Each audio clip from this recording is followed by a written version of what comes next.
What's up guys, it's Lord Both here with another video, and the console wars are dead. Well, if they're not dead, they're at the very least on hospice care. But the way in which they're dying is not exactly how everybody expected, because there's no real defining winner of the console wars. Sure, Sony ponies are sitting back and saying, Xbox has no first-party games! 77 million sold, everybody! But the truth is, while Sony has been focusing on the conventional forms of console warfare, Xbox has been acting like Lil Wayne, being a real G and moving in silence like lasagna or gnocchi. A lot of Italian food words, if I'm being honest. But let's not get bogged down in that. What I'm trying to say here is that Xbox has released a lot of hardware news over the past few weeks. The first being that they're going to be making their handheld device, the Xbox ROG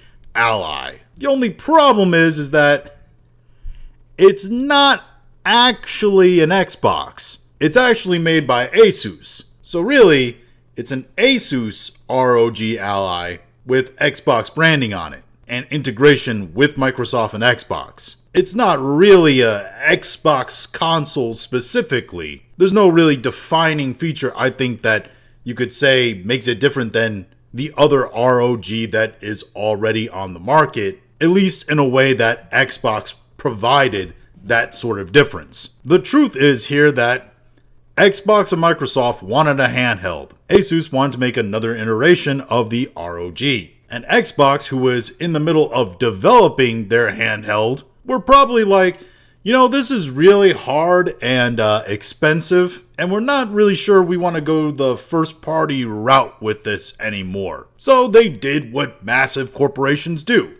They outsourced it. And you can tell this because, and this comes to us from Hazador Gaming on X Twitter, according to Tom Warren's sources, Xbox handheld has been canceled as the company focuses on Xbox's new software platform. Quote, recently, and I've heard from insiders that it's essentially canceled. This would be Xbox's own console, their own handheld that they were developing, not the ROG Ally. But it makes sense that, this would be canceled seeing that they're going to put out the ROG Ally. Well, you're gonna compete with yourself? That doesn't make any sense. More news about the ROG Ally comes in terms of a price leak. The ROG Ally white version, according to the leaks, is 599 euros or $691. They're probably going to bump that up to $700. So a $700 base handheld console. The ROG Ally X Black, which I guess is the boosted version, with whatever bells and whistles they want to put on it, that is 899 euros or $1,037. Probably going to price it at the 1,000 mark, at least here in the United States. So $1,000 handheld. You tell me, does $1,000 handheld sound appealing to anybody or affordable to anybody? Does this seem like anyone would want to buy this over a Steam Deck? The thing is, I think Xbox is really relying on the next thing that they announce to sell these consoles and sell continuous buying of Xbox consoles, because without what they announce next, this thing would never move. It would never make any sense. By the way, you did hear me correctly there. Xbox and Microsoft are committed to making a new generation of consoles. And there was a lot of people, myself included, saying, I don't know if Xbox really wants to stay in the physical hardware space. Now, in a caveat, I did say that they probably still put out a few more console generations. But after that, you wouldn't see Xbox as a physical console anymore. And that could still happen. But as of right now, they're still committed to creating physical consoles. What do I mean by all that? Well, Xbox has announced, and this comes to us via Insider Gaming, Xbox confirms it's working with AMD on next-gen consoles. And if you're thinking this might have something to do with PlayStation recently announcing that they're now focused on their next generation of console, you're probably correct. The problem is Xbox has a lot more than just focus on the next generation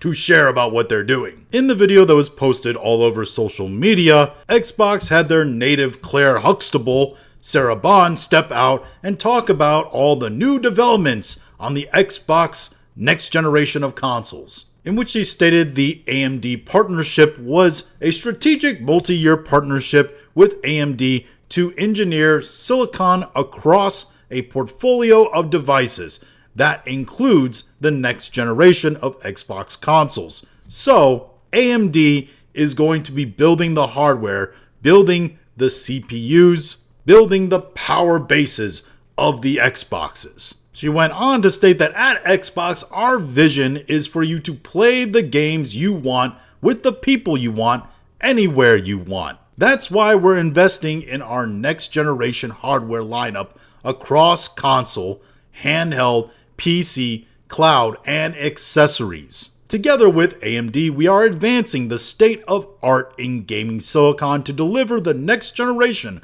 of graphics innovation, to unlock a deeper level of visual quality and immersion gameplay and player experiences, enhanced with the power of AI, all while maintaining capability with your existing library of games. What this all tells me is backwards compatibility and cross-platform, cross-console ability. Bond would go on to state it's about building you a gaming platform that's always with you, so you can play the games you want across devices anywhere you want, without locking players to a single store or device. That part right there is very important, because what that tells me is without locking you into a single store means that the next generation of Xbox consoles, they're going to have more than just the Xbox store on them. We're talking Epic Games. And yes, probably even Steam. If you have the ability to access your Steam library of games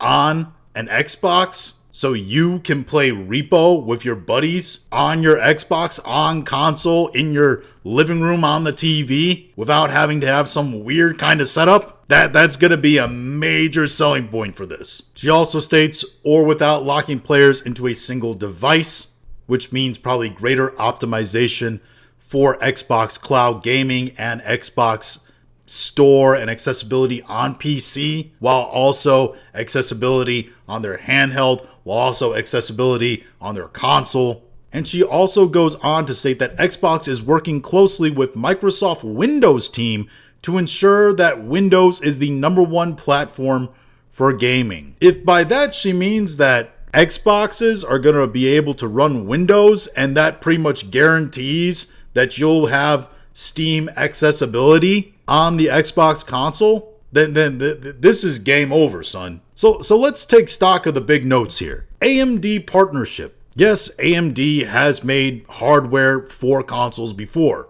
but the big thing that AMD is really known for, if you say AMD in any kind of tech sphere, is CPUs and GPUs for actual PCs. So you have AMD partnership, you have promises to access entire old libraries of games and different stores on the Xbox console. And 3, you have the potential running of Microsoft Windows on the Xbox console. I think it's time we just acknowledge it. Xboxes are PCs now. If you are an Xbox gamer, you are a PC gamer. Because, I mean, what more has to be done to make this thing just a PC? Do you have to be able to make Word documents on it? Download PDFs? Do you need the ability to access Microsoft PowerPoint so you can make a presentation for your job? See, that's the funny thing. A lot of people, including myself, thought that Microsoft was getting out of the console wars by abandoning hardware to become a fully focused platformer, that we weren't going to have physical Xboxes anymore. But the truth looks like we are going to have physical Xboxes. It's just now the physical Xboxes are just going to be PCs. However, there is still a lot of information out there that has not been talked about or confirmed or anything yet. Like, even if this thing runs Windows, what kind of capabilities is it going to have? Are you going to be able to download any app really on it? Are you going to be able to run emulators? How integrated is the mod capabilities going to be on consoles without being specifically optimized in that game for modding. And of course, what safeguards are going to be put into it for those who like to sail the high seas of gaming. And though they are nowhere near probably figuring out what this is going to be, there is no mention of price or really a price bracket of what they think it's going to cost. And this thing is years away, so who knows exactly what the cost of anything will be in a few years' time. We do know that costs in the game industry don't seem to be going down anytime soon, at least what they're passing along to the customer. Because this comes to us from Insider Gaming. It states Xbox Game Pass could be getting another price increase soon. And the article states Game Pass saw its price increase by as much as 25% in July of 2024, and with game prices now on the rise, it isn't difficult to see that Game Pass will also increase too. And that's why I would not be shocked to see this console, which is essentially going to be a gaming PC, be $1,000, if not well over $1,000. Because everything in here is the selling point for the cost of the ROG and going to be the selling point for the cost of this console. The access to pretty much your entire game library across generations of consoles, complete backwards compatibility, as well as the potential access to other libraries of other stores that you buy games from on the Xbox console. So yeah, it's gonna be super expensive. Will it be worth it to the customer? Well, that's for the market to decide. But again, while Sony and PlayStation seem to be focusing on the conventional warfare of the console wars, and they're going to release their next PlayStation, the PlayStation 6, which is going to be bigger, stronger, beefier. It's going to give you graphics so crystal clear and defined that you can count the hairs on the head of every character in the game, while also giving you smooth gameplay function that feels like a knife cutting through soft butter, while also literally reaching through the screen of your TV and giving you a nice, gentle handy. While PlayStation focuses on that seemingly, Xbox is apparently being like, what if we just made our consoles into gaming PCs, gave everybody the access to all of their games, both from Xbox and from their PCs that they may game on as well, and then offered that in one big beautiful bundle, and use that to justify the what will be outrageous cost of the system, and then suddenly the marketing all makes sense. Everything is an Xbox because an Xbox is a PC. But those are just my thoughts on all this. If you have your own thoughts, go and leave them in the comments. If you liked this video, go and like, share, and subscribe. If you didn't like this video, I appreciate you watching all of it, and we'll talk to you again later.